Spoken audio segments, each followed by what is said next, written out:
Hello and welcome as we bring back the ranking series with what's probably going to be the hardest ranking that I've ever done.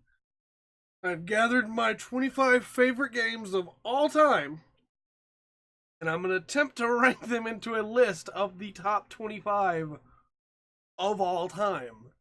The list of games is full of games that I love, games that I really, really, really love, and I somehow have to fit them into this list. This is not going to be easy. And we're going to actually be reviewing this list after we have beaten, because we're doing on the streams, we're doing a uh, check to see if these games are as good as I remember.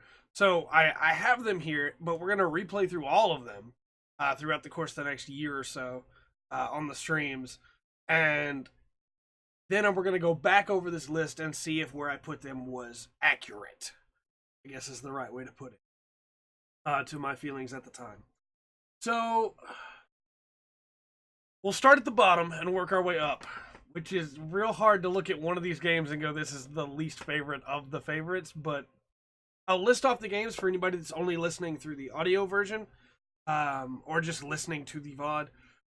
The games are Dark Souls 1, Tales of the Abyss, Final Fantasy 4, Fire Emblem 7, Legend of Zelda: A Link to the Past, Xenoblade Chronicles 2, Bloodborne, Final Fantasy 14, Fire Emblem 9, Nier Automata, Super Robot Wars J, Dragon Warrior Monsters, Dragon Quest 1, Dragon Quest Monsters as well is another way to look at it. Dragon Warrior Monsters was just the name it was given over here in the States.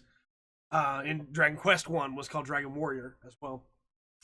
Castlevania Symphony of the Night, Mega Man X Command Mission, Zoid's Legacy, Vanquish, Metal Gear Solid 1, Neo, Undertale, Red Dead Revolver, Bastion, Gundam Breaker 3, Persona 4, Chrono Trigger, Pokemon Black 2, Tales of Vesperia, and Golden Sun. Now, a couple things before we get started on this. I am lumping definitive versions in with the original, even though I think Tales of Vesperia and Persona 4 stand on their own very easily. They're very great games that have no problem being on this list on their own. There are better alternative, let's go with that, versions that have come out that I am including with them just so there is not a discrepancy on the list. But I will not hold that against other games. Like, for instance, Symphony of the Night had a PS4 remake that came out, or remaster, I guess is the way to put it, that got rid of all the original voice acting. And I won't hold that against Symphony of the Night just because there were other versions of other games. So just to clarify that. And then there will probably be games on this list that you may have never heard of, games on this list that you don't think are that great. This is my personal list. This is not an objective. These are the best 25 games ever made. These are my favorite 25 games. These are my top 25 of all time. If this is cool and you like this, we may do this again for anime. It's going to be just as difficult. And then maybe do movies and stuff like that too. Manga and novels.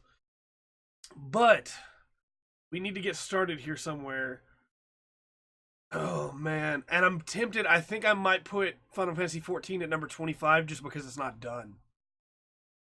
Because it's still continuing. I think if this was just Final Fantasy 14, like 1.0, 1.0 wouldn't even be on this list. 2.0, maybe it would make the list. 3.0 would for sure put it on the list. 4.0 would probably put it on the list. But 5.0 is not out yet. So, I don't know. So I think just for that purpose alone, Final Fantasy 14 needs to go at number 25, which also hurts me because it means that as much as I love that game and I've put in many, many, many hours into it, it's the only game on this list that's not done. It doesn't invalidate my feelings on it, I don't believe, at all. I think it's a very good game. One of the top 25 of all time, but it's going to go at number 25 just because it's not done. And it's an MMO, so it's not going to be done, but I feel like I have to do that because I also want to point out there are games on this list that have replaced other games on this list. I didn't have a rule like, only a certain number from each like series or anything, but this would have been regular Nier and not Nier Automata, but Nier Automata not only has just as good a story, in my opinion, as regular Nier, it has much better gameplay, and it doesn't have that terrible fishing that Nier 1 did. And Nier 1 replaced Drakengard 1 for much the same reasons. So you will see some newer games on this list because of that. And in that same vein, Xenoblade Chronicles 2 replaced Xenoblade Chronicles 1, because despite everything, I do like 2 more than I like 1, even though 1 is amazing. Neo replaced, I believe I think I had Final Fantasy 9 on here, which is still a great Final Fantasy. And again, if this was top 50, you'd see a lot more Final Fantasies. You'd see a lot more Fire Emblems. You'd see a lot more Tales games on here. And a lot more Dragon Quest, because like Dragon Quest 8 is not on here. And that was replaced by Undertale. And again, this is my personal list. So there will be games on here that you've heard me talk about, and there will be games that are not on here that you've heard me talk about as being some of my favorites. But there are so many games that when you pare it down to 25, it becomes pretty difficult to pare it down. And you may also notice that there are older versions of games that maybe the newer version should have taken, like Persona 5 or Breath of the Wild. And it really hurt that Breath of the Wild is not on this list, because I really love Breath of the Wild. Final Fantasy 15 is not on this list, and I really love Final Fantasy 15, but there's just so many slots, and you gotta cut somewhere to be able to get down to a top 25. So for number 24, I think for number 24 we might put.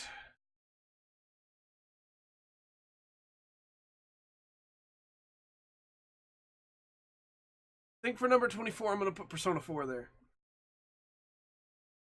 Reason being that I love the characters in Persona 4. I love the world of Persona 4. I love the music of Persona 4.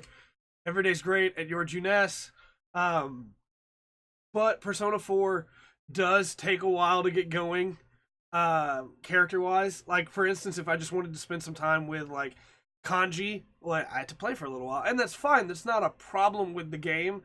But there are other games on this list that don't have that, that I could connect with those characters pretty quickly. And Persona 4 is long, and a lot of these games on this list are long because they're RPGs. But, it's just the way it's got to be, I think.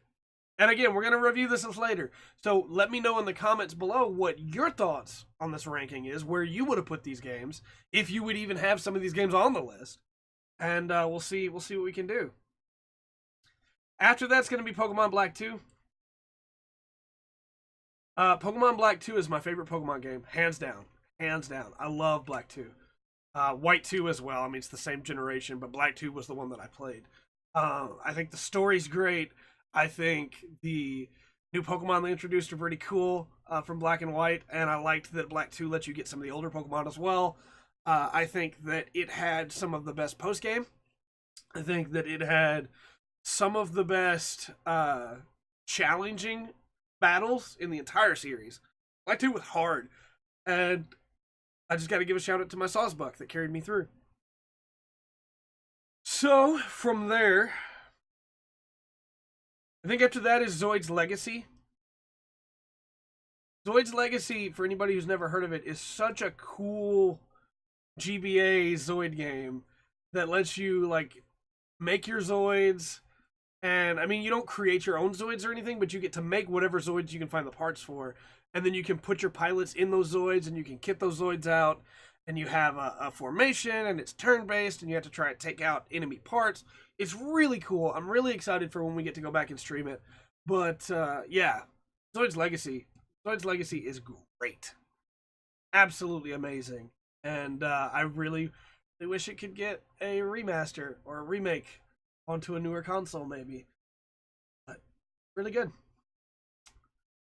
From there,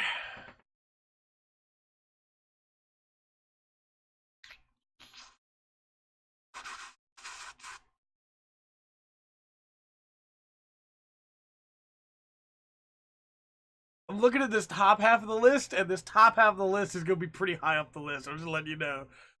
I think from there we're going to go Undertale.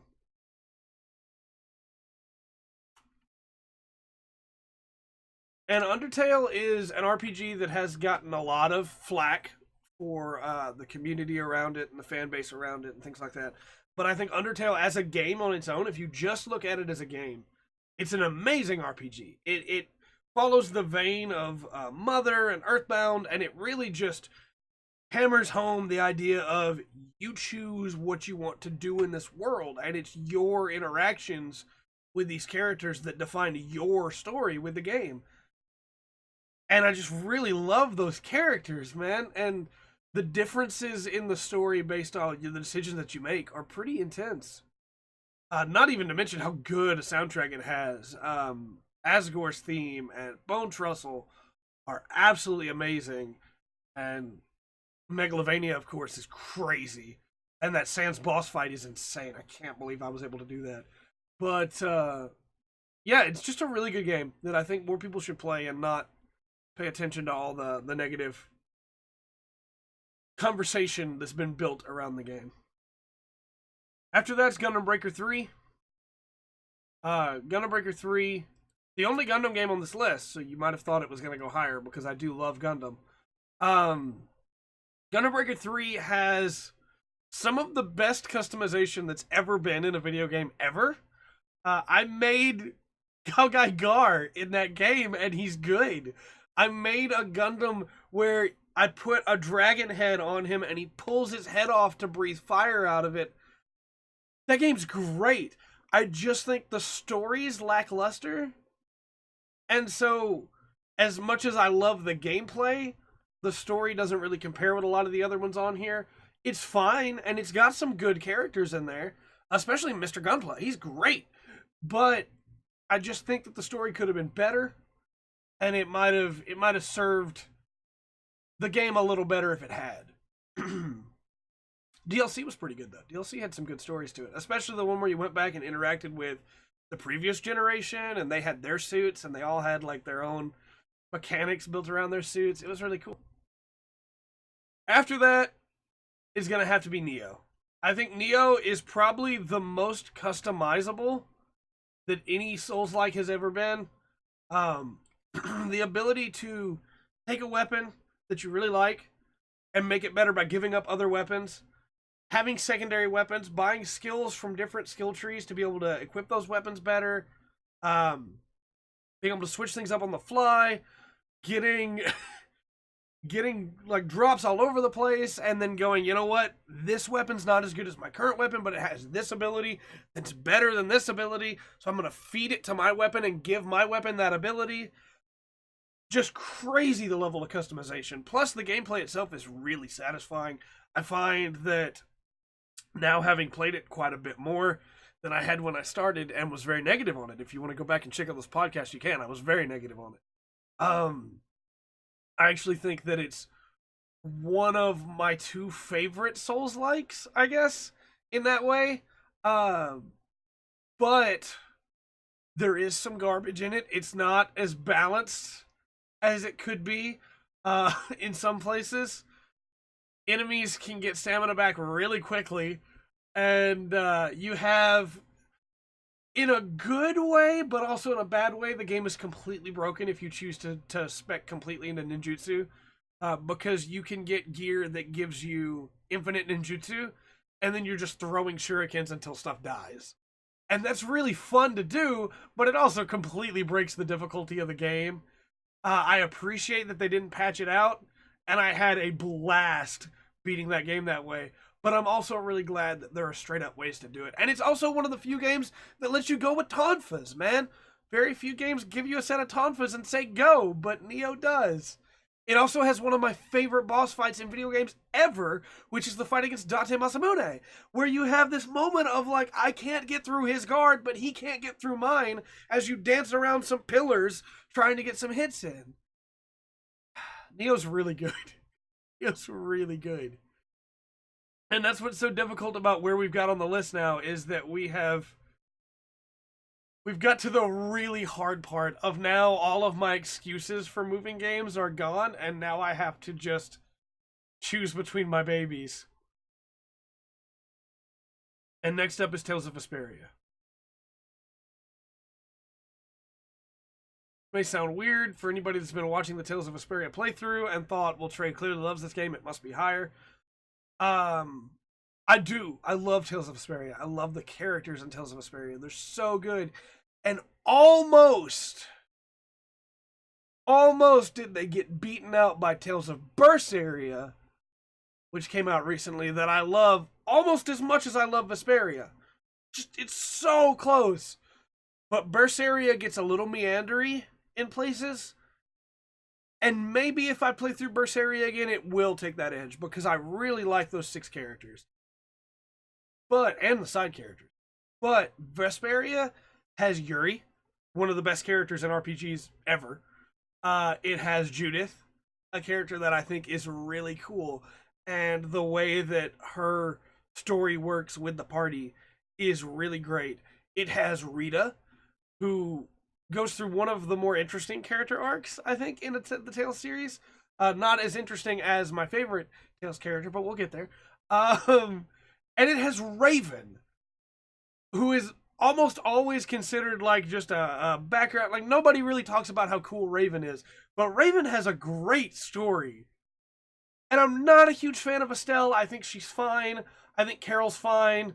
I like moments with Carol, though Carol gets a little while to get going. And then there's Rapide, man. And Rapide's amazing. And the story that those characters all go through together is absolutely amazing. So good. So good, man. After that, I've held on to it for a while, but it's gotta move up now. Red Dead Revolver. And you may say, but Trey, Red Dead Redemption is obviously the better game. Why would you choose Red Dead Revolver? Well, I really like Red Dead Revolver. I like Red Harlow. I think he's a really interesting character. I think the villain of Red Dead Revolver and the villains you face are really cool. I think the mission structure is really nice. The way the second mission of the game opens is one of my favorite openings in any game ever. The characters you meet are really cool. Everything to do with that world is just cool. And it's the idea of an Old West style game not taken super seriously. And as much as I love Red Dead Redemption 1, it takes itself pretty seriously. And Red Dead Revolver does not. There's a moment where you are just assaulting a Pinkerton's like mansion, and again, I'm trying not to spoil too much because we're gonna play through a whole thing again. But you're doing that, and Red is just like, pew, pew, you know, just trying to take them all out, and you have the Buffalo Soldier going bacon and beans every time he reloads and fires. It's so good, and I have so many fond memories of playing that multiplayer with my family. One year, my dad and I, for New Year's, stayed up all night playing the multiplayer of Red Dead Revolver. And at the last moment of the new year, we had a quick draw right as it turned midnight. And he won. He beat me. And, like, I'll never forget that, you know? Red Dead Revolver has a super special place in my heart. And I just wish that it got a little bit more cred from the internet. I wish people would remember it a bit more. It's a really good game. After that is Bastion. And if you have to ask me why Bastion is on my top 25 games of all time list, you have not seen Bastion. Bastion is so good. The music is amazing. Build That Wall, Coming Home, so good. Then you have like Spiking a Rail. Not even to mention how great the gameplay is. The constant like action of trying to keep the kid from getting like taking damage by rolling, by blocking, while trying to output damage yourself. The great weapons, Rux's amazing narration. Bastion like revolutionized for me what an action game was supposed to be like, and I love it so much. I don't know how many times I've played it. I own it on every platform it's available on. I think I even own the iPad version, even though I don't play my iPad ever. I love Bastion, man, and I love most of the games that Supergiant makes. I say most, all that they've made so far. Transistor's great. I didn't like it as much as I liked Bastion, and that's not a slight to Transistor, because you can see how much I love Bastion. I really liked Pyre, not as much as I liked Bastion. Hades is really cool so far, not as much as I like Bastion. Bastion is just one of those games that I will go back to and will just love every single time. Have every single time. Okay, top 15.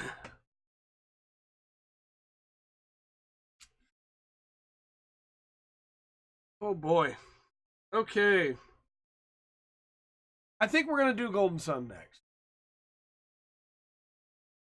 Golden Sun, great soundtrack, great gameplay, great puzzles, great characters, great story. I loved everything about it. I thought the villains were cool and interesting. The main characters were cool and interesting. Collecting the Jinn and the different mix-ups you could do with the Jinn to make different abilities and summons and stuff like that. All that was really cool. Then you had cool, like, special hidden bosses, super bosses. Golden Sun's a really, really good RPG. Like, I know that sounds like I'm selling it short, but I put it above other great RPGs like Tales of Vesperia, Zoid's Legacy, Persona 4. Golden Sun's really good. And if you've never played it, you should, but we're going to play it on the channel, so if you really don't want to play it, you can watch it there. Golden Sun's great. I love it. It gets harder and harder with every choice, because now we're moving up to the... Okay, let's go with...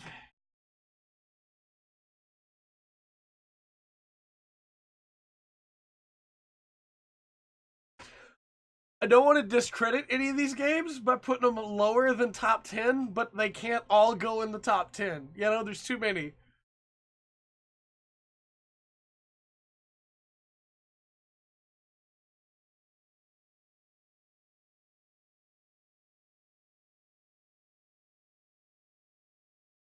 I think we're going to go FE9. As I was thinking about it, I could hear the soundtrack in my head again, too. Memory of Mom. Memory of Mom alone is such a beautiful song. I'm not going to cry. And, like, I hear it, and then I hear the, like, charge. I hear the recruitment theme. I hear Against a Dark Night. I hear the Mad King Ashnard. There's a name for it. I can't remember the name of his track right now. But they're so good. The characters are great. I love the gameplay of 9. I think the map view of 9 is really cool.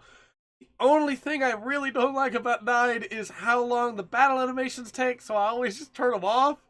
But 9 is one of my favorite games of all time, clearly. One of my favorite Fire Emblems, clearly. I just think 9, Path of Radiance, is really, really good. It has most of my favorite characters in the series, though my favorite character, his game did not make this list because Ennis is a great character and Fire Emblem 8 Sacred Stones is a good game. I just have a lot of problems with it, so it's not on my top 25. It would have been in my top 50, though, I can guarantee you that. Yeah, I mean, Ike's great. The Black Knight's great. I love that whole interaction with him and his dad. I can still, to this day, hear Grail yelling out, "Ike, stay back!" And then the Black Knight saying, "Is that all there is?" It's so good. And then you have everything else that follows with Lencia and Volk. Oh, I love 9. And I love 10 as well. I just think 10 also has problems. I'm one of those weird people that likes 9 more than 10.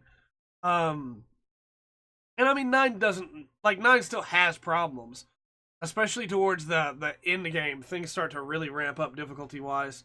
And if you didn't pay attention to what you were doing raising your people, you might be in a little bit of a pickle. Although I can basically solo the back half of the story. So, I mean, as long as you have him, you should be fine. But, man, on normal anyway. On hard, things get a lot more difficult. FE9, such a great game. And I can't wait. Like, Pat wants to get there from playing through with the channel. And I cannot wait to show him Fire Emblem 9. It's such a good game. I have to choose another one now. That's right. I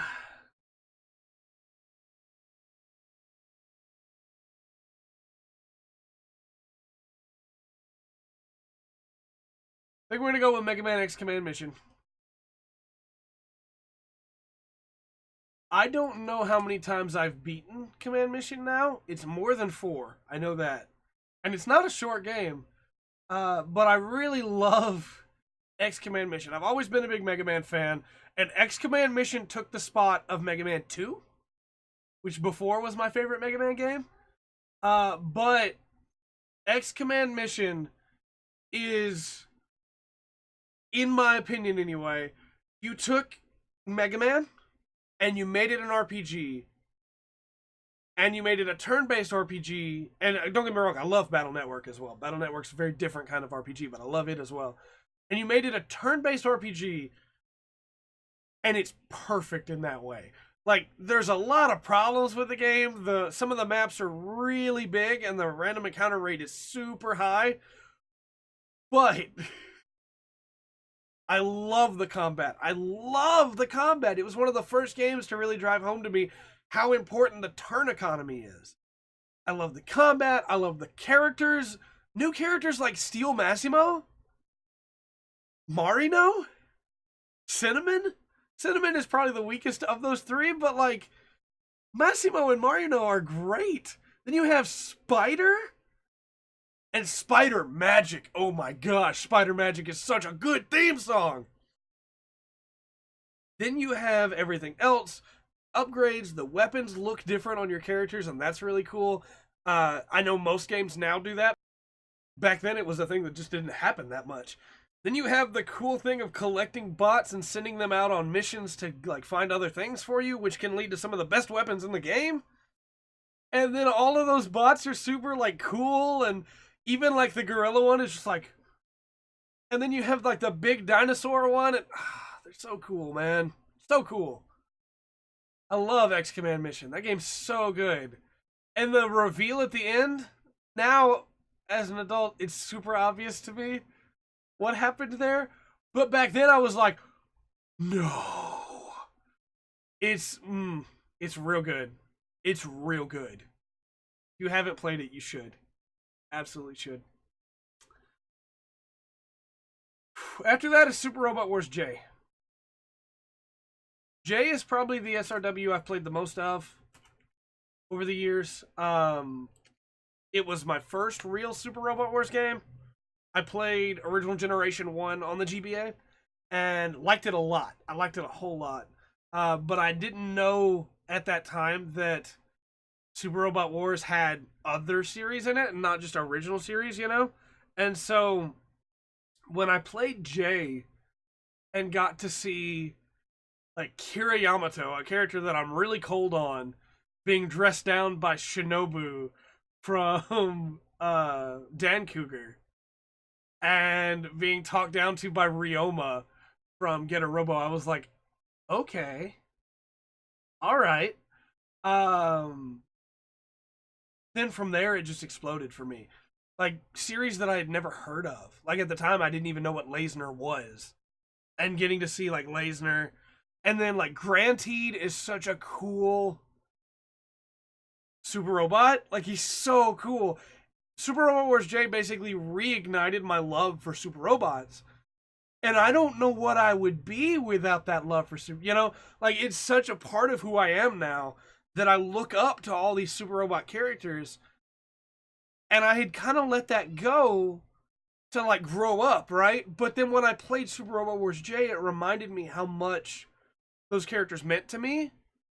And how much, like, Ryoma and Shinobu, and even though he's not in the game, because, you know, Gab Gaigar never gets to be in Super Robot Wars, except the new one that's coming out soon, like, Guy Shishio. And so after beating J, I went back and watched a bunch of those series again. And I watched a bunch of them that I'd never heard of before, like Lasner and Vifam.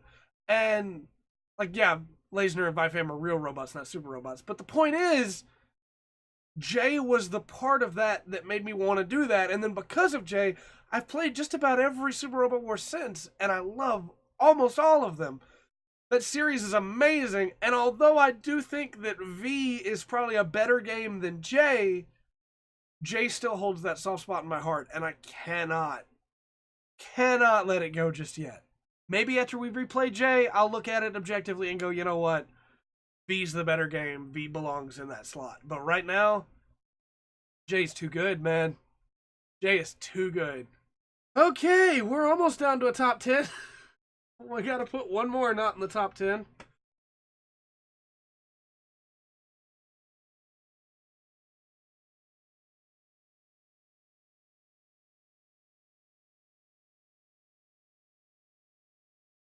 I think it's gonna have to be Vanquish.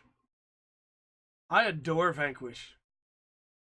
Vanquish has a decently cool story. It's not like as good a story as many of the games below it.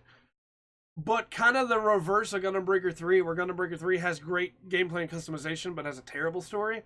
Vanquish has great gameplay and a decent story.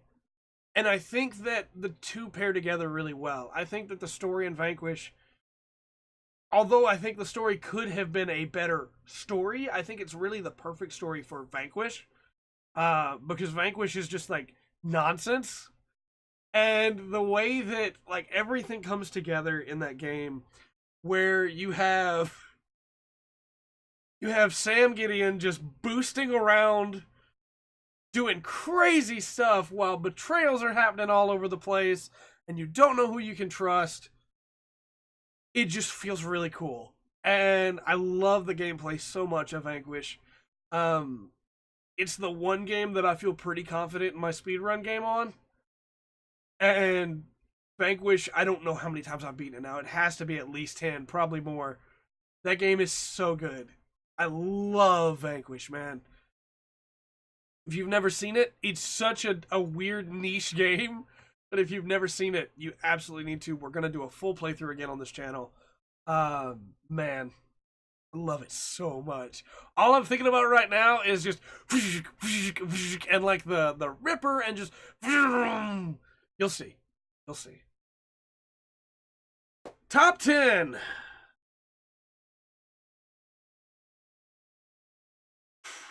Okay.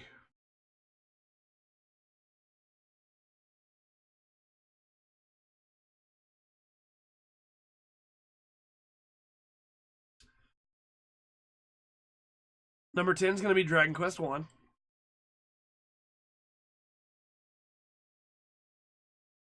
This game means so much to me. And there's like a bunch of other Dragon Quest games that have done what 1 has done better. You know, like 8, 11 most recently, 5 and 4. But 1 holds a special place in my heart because 1 was the one that I played so much as a kid. I memorized the world.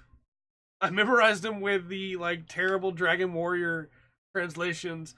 So like Cantland to me is still Mercado, you know? But I know where everything is per like sprite, per pixel, like where it is on the map. I have beaten that game so many times, but I will never forget the first time that I found the hero's emblem, that I rescued the princess, rescued Laura from the dragon, and walked her back to Tentacle Castle. The first time that I fought the golem at Mercado, or found the armor hidden in the poison, and the first time that I crossed that rainbow bridge and went and faced down Draco Lord. And he was like, join me, won't you? I could not, like, that choice had never been open to me before. And of course I said no. But that choice had never been open to me before in a video game. And I just could not believe it. Dragon Quest 1 holds such a special place in my heart. And I can still remember that first time that I stepped out of the castle and walked out into the world, and it was do do do do do do, and then the monster popped up. Oh man, that game means a lot to me. That game means a lot to me, and it's gonna take a lot to move it off that list. But we're gonna play through it again. You guys will see just why. Okay, what's next on the top 10? I think number 9 is going to be Nier Automata. It's still really new. And it hasn't set in, I guess, as much as the other games, but where the story goes in Nier Automata and where things go with 2B and 9S, how it all connects back to Nier 1, to Drakengard 1, the continuing story that has just bloomed out from there, everything to do with 9S as a character, and what happens to him, and what happens with him, and what he has to go through. Great side characters like Pascal. Nier Automata is a great game, and that's before you even get into Ending E. And just how good Ending E is. As a game for the first time gave me the option to do something that I wanted to do in not letting that ending be the ending, you know? And I could say so much more, but I would spoil so much more. If you really want to hear all my thoughts on it, go back and listen to the Game of the Year, Moments of the Year from 2018. Stop, the green screen, buddy. And you'll hear me gush about Ending E. Go back and listen to my top 10 from 2017, and you'll hear me gush about Nier Automata. It's such a good game. And there was no question that it was going to wind up in my top 10 for me. This only gets harder as we get closer to it. I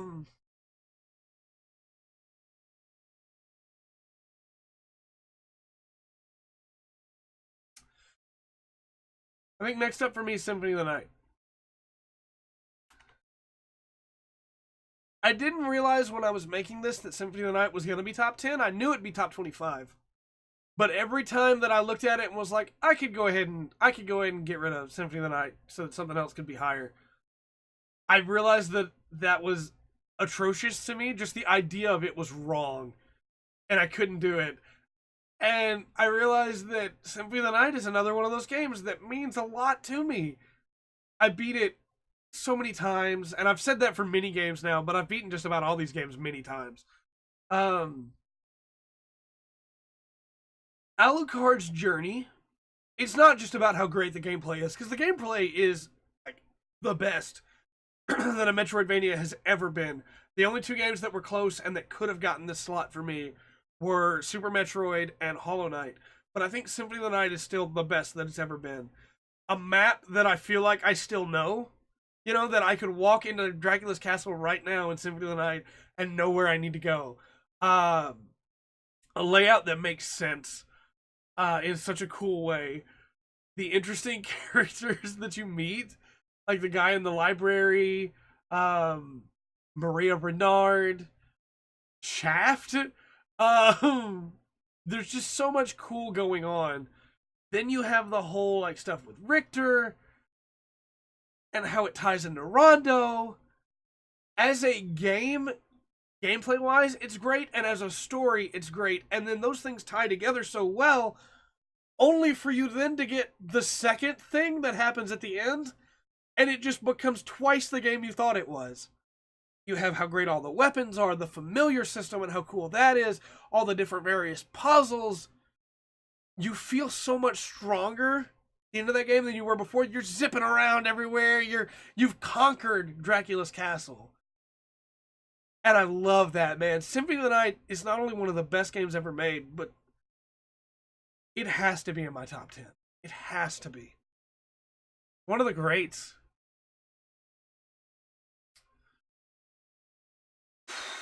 What's next, Trey?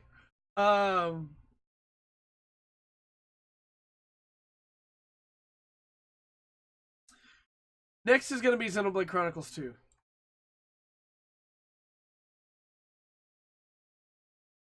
Xenoblade Chronicles 2, I gushed about it at the time. I've gushed about it ever since.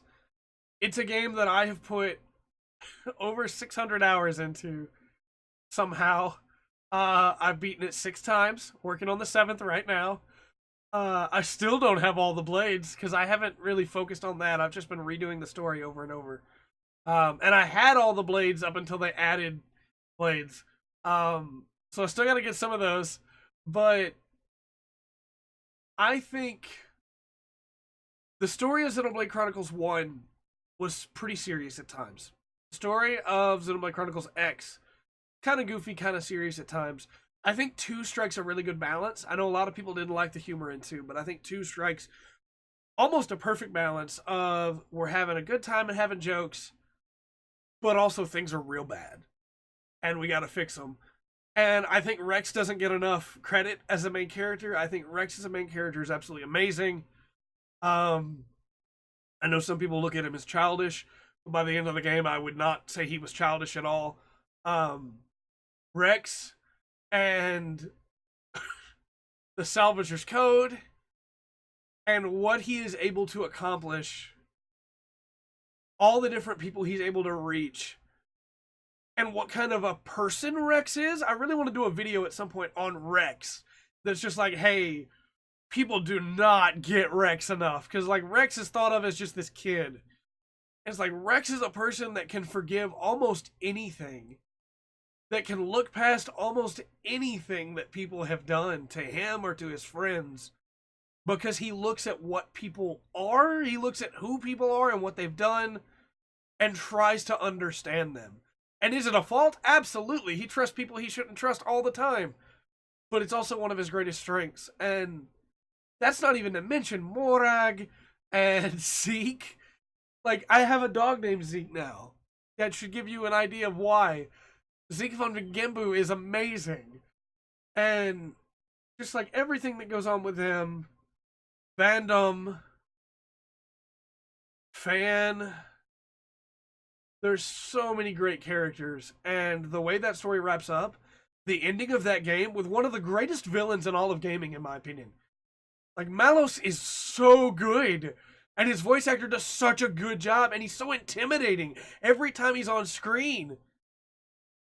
And it's just like, that final fight, what's happening at the same time during that final fight is amazing to me. And I legit broke when I figured out what was going on there. It's such a good game. And I cannot put it any lower than number 7. I just realized that Final Fantasy VI is not on this list at all, and it upsets me. Because I was talking about good villains, and I thought about Kefka. But there's nothing we can do about that now. It's too late. These other games are all so good, too. I'm not going to cut one of them for it. Next up is Metal Gear Solid 1.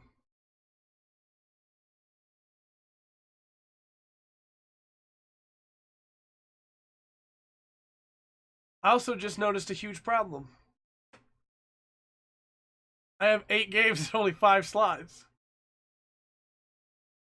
How did this happen? I thought I'd cut it down. We're going to have to trim down the bottom of the list and cut off games that I love to talk about. They're going to be honorable mentions now. It's fine. They're going to be honorable mentions now. This is another Trey failure. Don't worry about it. Trey fails a lot. Metal Gear Solid 1.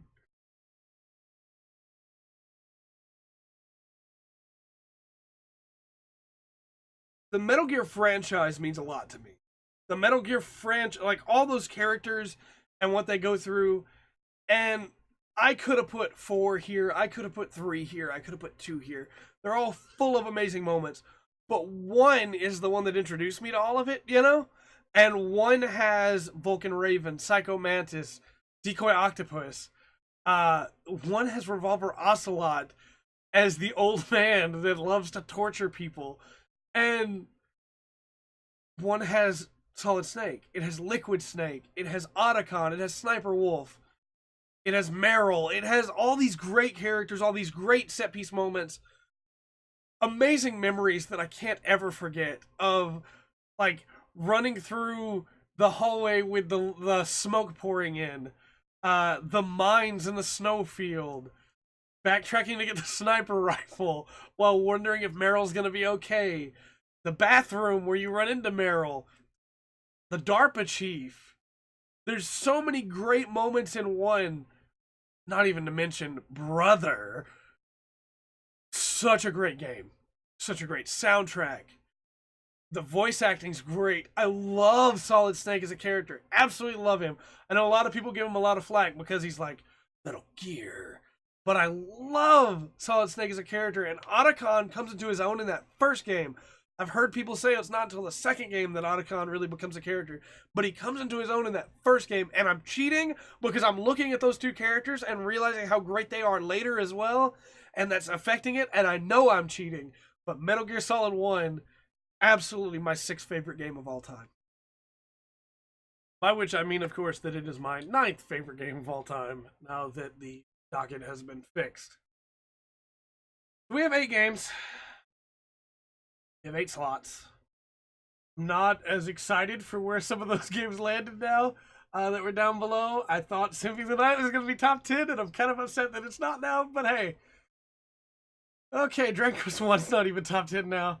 But that's because I'm bad at everything, apparently, including math. So number 8.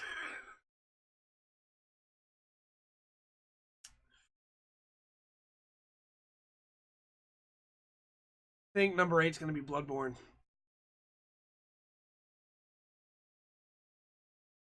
I really like Bloodborne. I love the atmosphere of it. I love the combat. I love world. I love the characters are pretty cool for the most part. There are a couple of characters I didn't really think were all that impressive and never really got that much attention, but everybody else is amazing. I love the hidden story that you have to go get all the chords for, the extra areas that you don't have to complete for the story but are there if you want to see them and fight the bosses there and see what's going on with them. The great ones and the whole story there. It's all very Lovecraft, and I love it. I think the weapons are really cool, especially the new weapons they added with the Old Hunters. Old Hunters is great and has one of the best difficult final bosses ever. The Orphan is so powerful and can destroy you so quickly, but it's also extremely satisfying when you beat it.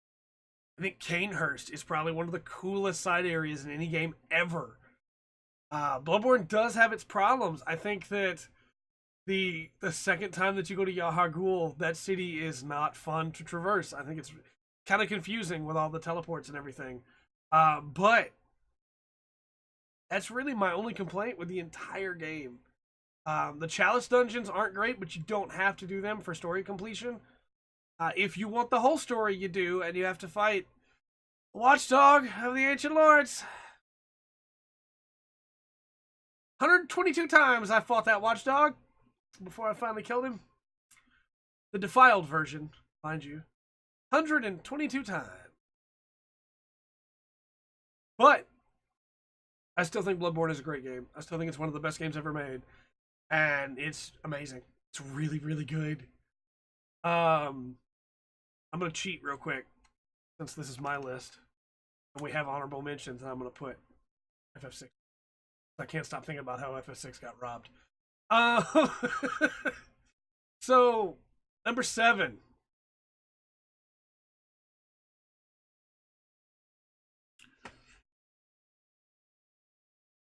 I really hope it's obvious how much these 7 games mean to me, that they've lasted this long, and that I can't figure out where I want to place them.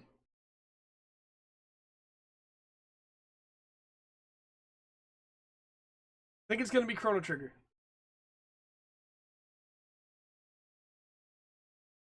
Chrono Trigger has one of the best soundtracks. It has some of the greatest characters that have ever been written. I love Frog. I love him so much. Robo. I really like the villains, man. Not even just talking about our favorite sorcerer, but the side villains too are really interesting. And when you get into the stuff with Shala and with everything else there, Lavos, the time travel mechanic is utilized really well. Even the stuff with Queen Lean, which at the time I was confused by as a kid. But I really think that time travel stuff is used really well. I love the opening area with the carnival and everything. Gato. Gato's theme is hands down one of my favorite pieces of music ever. One of the first shirts that I ever bought at a convention was the My Name is Gato shirt. I think that the stuff with the trial and how they're paying attention to what you're doing in the carnival is really cool. And the number of endings you can get in Chrono Trigger is insane. I still haven't gotten them all. Chrono Trigger is just one of those games, not even talking about how great the battle system is. Chrono Trigger is just one of those games that when you try to explain to people why it's so good, it's difficult because it's got so much good going on, and I could spoil everything to tell people why it's so good, but I want them to play it for themselves, you know? There's a reason it's considered one of the best RPGs of all time, and it absolutely should be, because I think objectively it is one of the best. But it's only number 7 on my list because of how much I love these other games. Number 6. Oh, number 6 for me is A Link to the Past. Legend of Zelda, A Link to the Past. This was one of the first games that I sat down with my dad and we played. And the first playthrough my dad did. And I was his navigator. I was his person to like point things out that he might have missed. We solved the puzzles together. I was the guy who was in charge of handling the items. And we beat the game together. And it meant a lot to me then, because back then my dad did not have a lot of time. He worked very long hours and worked lots of graveyard shifts, and then I had school. So we didn't get to see each other very much, but he made time so that we could beat this game together. And after my dad beat it, he handed me the controller. And he told me it was my turn to beat it. And he wasn't around for my whole playthrough because he was working. But my first playthrough of me on the sticks, as you might say, of A Link to the Past means so much to me. Because I got to figure out things that we missed, and then I would tell my dad about them, and he would be surprised, and in some places I could tell I wasn't sure he completely believed me, you know? But having now beaten that game more than 20 times, that hasn't changed. Every once in a while I'll still find something I didn't realize, or I'll do something in a different order and get a different sense of fulfillment out of it. And I've done sword-only runs where you only use the items when you have to for the puzzles, or when you have to be able to break a boss, to be able to hit them. I've done runs where you're not allowed to use the sword once you have other items that can do damage.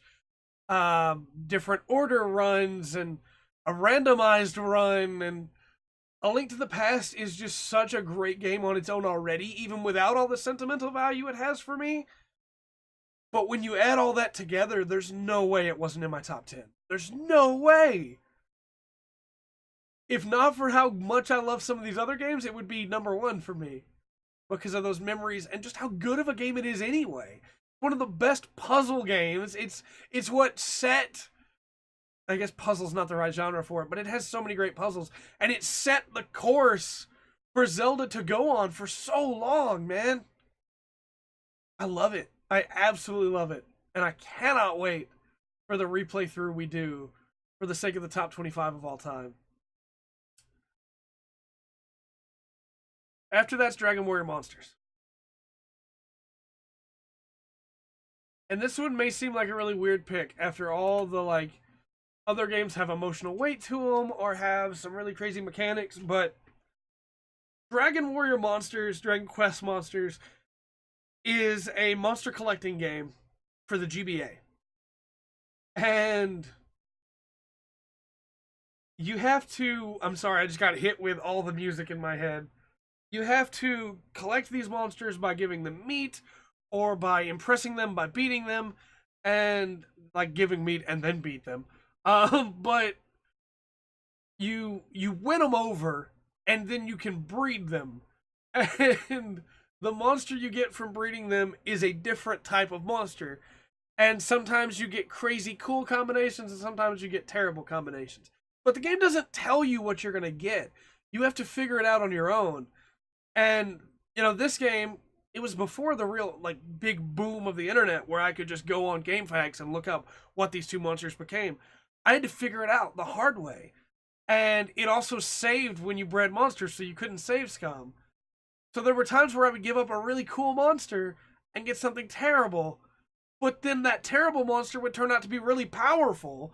because it was from the really cool monster, and it just stacked and stacked and stacked. And so if you were willing to spend a little bit of time with those mechanics, you had a really powerful team. And all the monsters had personalities and could make comments and could talk. And so you would wind up having this really cool monster that you really liked, and he'd get to the end of his life of like top level as best as he could get, and he wouldn't be able to level anymore, and his stats wouldn't be able to go up anymore. And it was like, okay, Gig, you're really cool, but I guess I got to give you up now. So then you breed him with somebody else, and he runs away, because they don't die after they breed. They run away together, and they leave you an egg, and that egg hatches, and you gave up 2 monsters to get this egg, so it better be good. And then it winds up being this really cool monster that grows up to be really powerful. And you can find recipes in the game that are like, hey, if you combine these 2 monsters, you get this.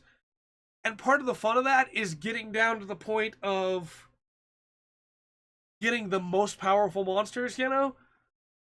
And up to a certain point, you can get bosses as well. But I'll never forget the moment where that big Yeti was like, no, I'm not going with you. I was like, wait, I can't tame this boss? And there are so many more like that. So many good bosses that you can get too, though. And I love there's an arena component where you go and fight to raise your rank against other monster masters so that you can like get access to more stuff on the tree, or so you can get access to more warp zones to be able to go into more areas to get different monsters. And it was just this constant movement forward where I was never at once bored. Like, there was never a moment where I was like, oh, come on. It was just continuously improving. And you can give people monsters, and there's stuff at the farm that you can do, and there's puzzles to solve back in the map. And then the music, man. When you step into the Starry Celebration room, which is the room where you breed monsters, and the music just goes ba da da da da da da da ba da da da ba da ba da ba da ba da. It just it fills my heart with joy immediately, and I cannot wait to beat it again with all you guys. It's such a wonderful game that nobody talks about, and I would take my Game Boy, my little purple Game Boy, and I would show it to my purple Game Boy Color, and I would show it to my mom, and I would show it to my dad, and I would talk to him about, you know, how I bred this cool monster, and my dad would just look at me as if I was insane, and it means so much to me, that game. And I just can't wait to do it all over again. I don't know how many times I beat it over the years, but it's just really good. And now we're into the top 4. And I will let you know these 4 changed for me a lot. Like, it's hard to keep these 4 in any specific order, but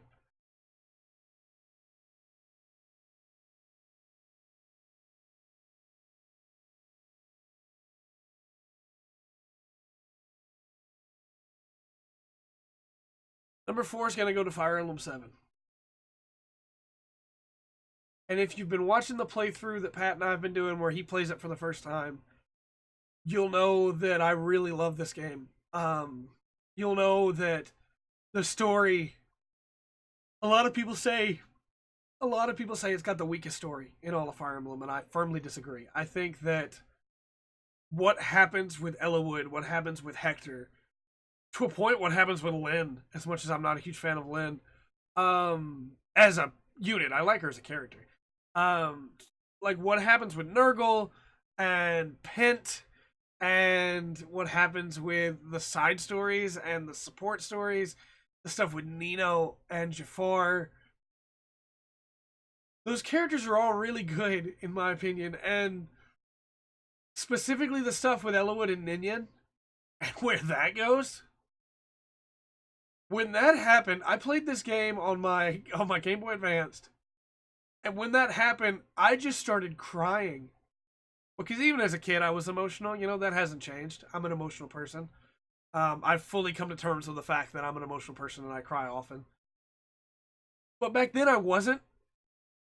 Like, I hadn't come to terms with it, you know? And I remember my mom asking me what was wrong. And I explained to her the situation, and she was like, "That's really sad. Are you sure you should be playing that game?" And I was like, "Mom, I have to see it through to the end." And I'll never forget that she wasn't just like, "Oh, it's just a story from a video game, son, grow up."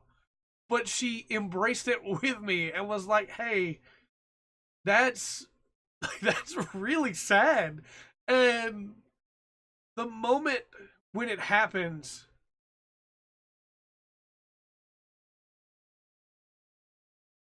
it's just like this thing of you can't blame anybody in that situation except for Nurgle, you know? And you feel for Elowitz so much, but it doesn't matter because no matter how much you feel for him, it doesn't like fix it, you know? It doesn't help him. And then past the story, you have the great music. I think the music in FE7 is top tier. You have the amazing like maps. I think for the most part, all those maps except for like two are really good.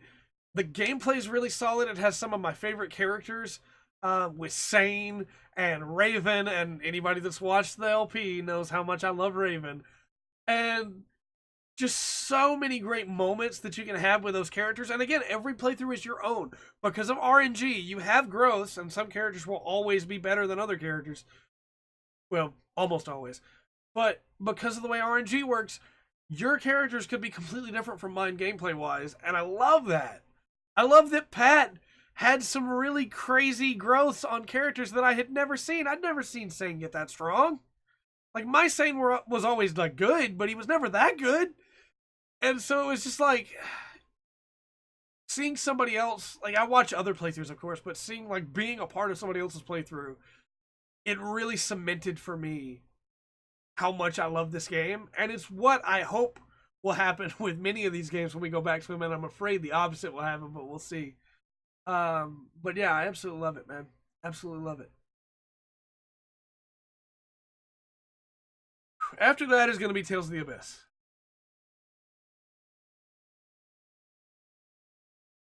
And Tales of the Abyss has great music, a great world, fun gameplay. It has some great characters. It has Tyr, my favorite female character in basically anything ever. And it has Luke.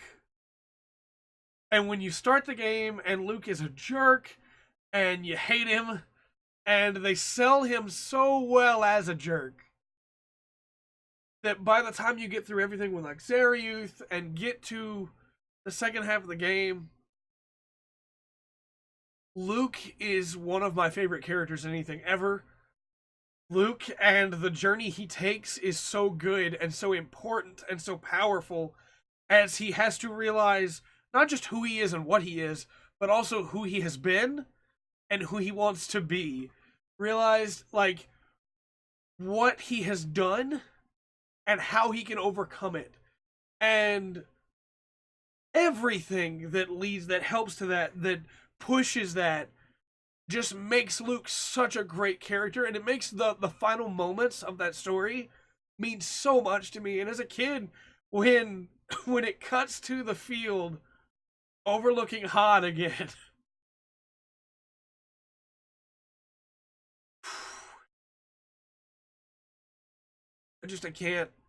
I can't tell you how much the game means to me. I can't put it into words. And how much Luke means to me as a character. And there's no words for like what his journey. I know I'm sounding like really chaotic and emotional here, but I am. And it's because I love Luke's journey so much and what he goes through and who he becomes, and I'm trying so hard not to spoil it all, but the moment on the airship at the end where Luke and Tyr just have a conversation, and then the moment that happens with Lorelei,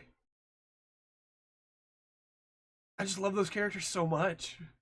And that's not even to talk about Guy and Natalia, and of course, Jude Mathis. And of course, there are some like negatives. Like Mew is really annoying. I tried so hard to like Mew, and I do like Mew as a character. I just hate Mew as like an entity so much. But I just love that game so much, and I guess that's obvious with how high it ranked. But and if you thought I was done being emotional, Final Fantasy IV is next. My favorite Final Fantasy. A game that I have said before on the podcast and I have said before on the streams actually made a difference in my life. And everybody has that thing that helped them through something difficult. But Final Fantasy IV, among the Final Fantasy games, is kind of basic. It's pretty linear. You have some offshoots, and you go through characters. There's a lot of characters, and you go through them all. And a lot of them have really cool stories, like Palom and Porom trying to show that they are, something special, that they're not just a bunch of kids. You have Edge and the stuff with his parents. You have Viridia and the stuff with her parent. You have Tella and Edward and their stories and how they connect. You have Kane and him trying to deal with his feelings for Rosa. And you have Cecil. And this is the one where I might cry, and I'm going to do my best not to. But this is the emotional one for me. You have Cecil, who starts out as a Dark Knight, and I'm going to spoil this one because I have to. And over the course of the game, makes a bunch of mistakes. Over and over, he makes mistake after mistake. And when he finally gets the chance to make it right, he goes up to Mount Ordeals, and he looks in that mirror, and he sees himself for who he really is.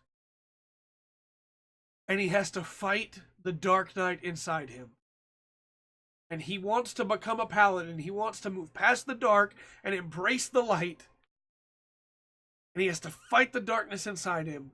And so many games would have you vanquish the darkness inside Cecil, and then he would leave there, dedicated to the light, and be a paladin and be great. 4 does not do that. 4 does not let you beat that darkness. Because no matter how hard you try, you cannot beat it. You have to accept that darkness. Cecil has to realize that that darkness is a part of who he is. Those mistakes that he made before and who he was before, no matter how much he wants to change, that is all still a part of him. And he accepts it. And he accepts who he was. He accepts who he wants to be. And he moves out of that cave as a paladin. And then he makes up for his mistakes. He improves on himself, becomes a better person, and fights to save the world. But never does he let himself forget who he's been, forget what he's done. He instead embraces all of that, realizes the mistakes that he's made, and becomes a better person. And as a kid, that didn't mean anything to me. As a kid, it was just cool. But when the DS remake came out, I was going through some tough stuff. I was struggling real hard with depression, and I'd been handed some paperwork from my doctor that had me really worried, and it didn't look like I was gonna be able to live the way that I wanted to live, or maybe even at all, and I was depressed. And getting to see Cecil so often in that complete heap of a sprite where his helmet's down and he's just bowed down, broken because of the mistakes that he's made and everything going on in his life that he can't control. And getting to see him rise above that, getting to see him accept all of it and still choose to do better, like it was an anchor for me. And I had to do that. I realized I needed to do that. So I did. And I accepted who I was and who I am and who I want to be. And it's such an important moment of my life that I don't know that I would have had without Final Fantasy IV. And that's always my argument when people go, well, you know, video games are just games. They can't do anything. They can't help people. They can't tell a story that would mean something to somebody. Well, Final Fantasy IV did. Final Fantasy IV, like, it changed me. And I know that's such a dumb thing for so many people for me to say, but it made me a better person. Because I was able to look at what Cecil was going through, see what I was going through, and be able to make that same decision myself. And that's not fair to the rest of the games on this list. It's not fair at all.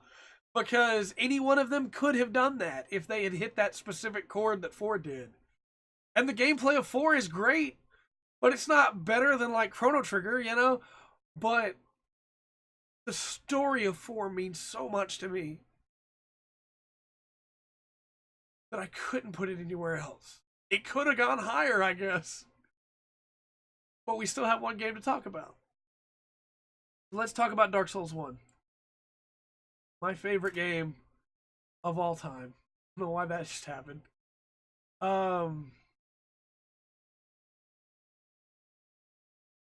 Dark Souls 1.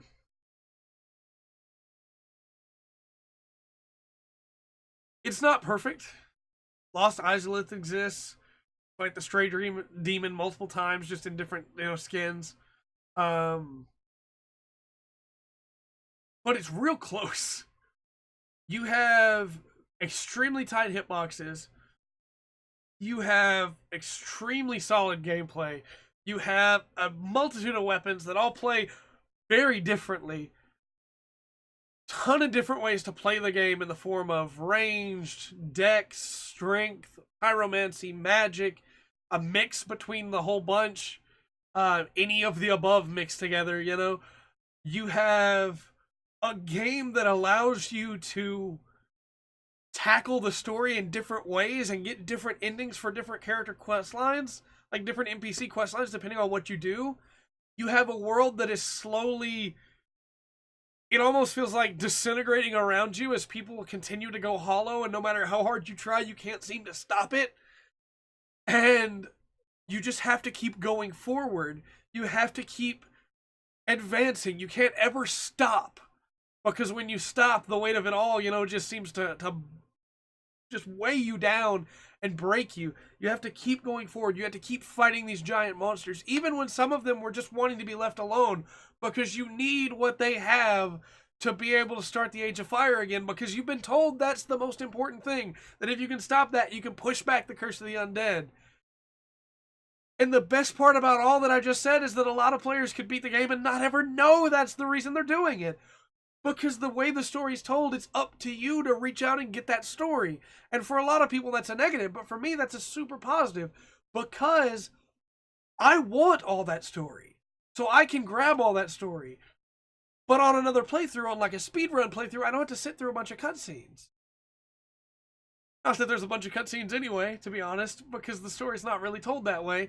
It's told through item descriptions. And it's told through talking to like Frampt and Koth. But you have to piece it together. It's not all given to you. And so you have these moments of, you know, well, who was Sin? These moments of, well, who is, you know, Flame God Flan? What's going on there? Where is Guinevere? You know, you have all these great moments of like, I don't know. What really is Priscilla? How did she get there? We have theories, but we don't know. But then you also have concrete stories like Solaire and Siegmeyer's. And the places those stories can go, where they end up, are so good. And so, like, Dark Souls 1 doesn't have that great emotional connection of, like, literally changing my life the way that Final Fantasy IV did. But what Dark Souls 1 has instead is when Siegmeyer jumps into that hole to save me and is yelling out, "My name is Siegmeyer of Katarina and you will feel my wrath." He got there because I helped him get there. And we beat that. And then Siegmeyer goes hollow. Because I stole all those victories away from him. That's my fault. That's not like every other game on this list where I just did a quest and this is the way the quest ended. That's my fault. I did that to him. And that hits me so hard and means so much to me. That it's the first game where it felt like I had an impact on these characters. And there are some people that you can't really do anything with, like Dome Hall of Xena. You don't affect him in any way. There's no quest with him, you know? But there are others that you straight up do. There are others that you are a big part of, like Renoa and everything that happens with her. And it just... I love Dark Souls 1's story. And I love Dark Souls 1's gameplay. And I love the bosses. And I love the world and how interconnected it all is. And I love the music where it's there. The lack of music is even more haunting most of the time. Dark Souls 1 is one of those games that I could play forever and not ever really get bored of it because there's so much to do and so many different ways to do it. You could go to Blighttown first. You could go to the Belfry first. You could go... Oh man, once you have that world unlocked, you can go basically anywhere. And there are playthroughs that I have seen, and I love this. I haven't done it. I need to try it. Where you just don't ever fight Gaping Dragon. Like my first playthrough, I hated Dark Souls 1 because I got to so many bosses that I just couldn't beat, and I would be stuck at them and running around. And my second, like I abandoned that playthrough, started over, and realized that I had been not really paying attention.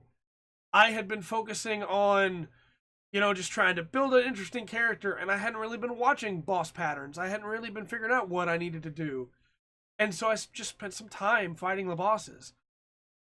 And once you get their patterns down, it becomes a dance. And I will never forget. I fought Artorias, Knight Artorias, 74 times. 74 times I fought him. And on the 74th time, just about over, having that dance with Artorias, finally beat him. And I will never forget that. And you could say, well, you could fight any boss a bunch of times and it would probably mean something to you when you beat it. But it wasn't fighting Artorias and going, ah.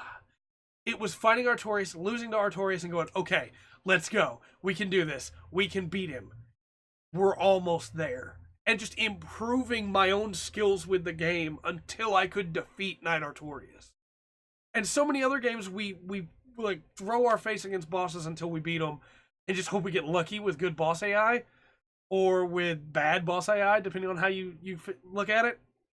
But with Artorias, it was a gain. It was a growth over time of getting better and better and better and better and better, and then finally defeating him. And that was just one boss. One of the best bosses, maybe, in my opinion, the best boss in the entire series, but it's just one boss. And I could talk about Dark Souls 1 forever. I could just keep going. Because I love this game.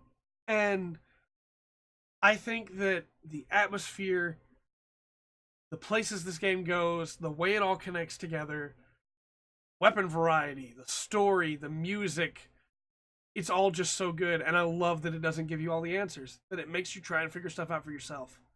And for a lot of people, they want a full story. They're upset that it doesn't give them everything. And I'm one of those people that normally wants everything. I'm one of those people that buys the lore books and studies them, you know? But I love that it doesn't tell me everything. Because it means that I get to piece it all together. And there are still things we just don't know. And I don't know if we'll ever get a direct continuation that answers anything. I mean, 2 had stuff from 1 in it. 3 is probably the closest to a direct continuation. Still didn't answer a lot of it and actually gave more questions in a lot of places. But I don't really need a direct continuation either. I don't really need those questions to be answered. Because that's part of what Dark Souls is. Anyway, I've gushed for a while now. This video is pretty long when it comes to just a ranking. It's the longest ranking yet, I believe. But let me know in the comments below what you think. What your top 25 are. And where you would have moved some of these around if there's one of these games you just hate. And you don't understand why I love it. Or if you agree with some of my arguments or disagree. Please let me know. With all that said, though, I've been Trey. This has been The Full Spectrum, and remember to always enjoy the full spectrum that video games have to offer.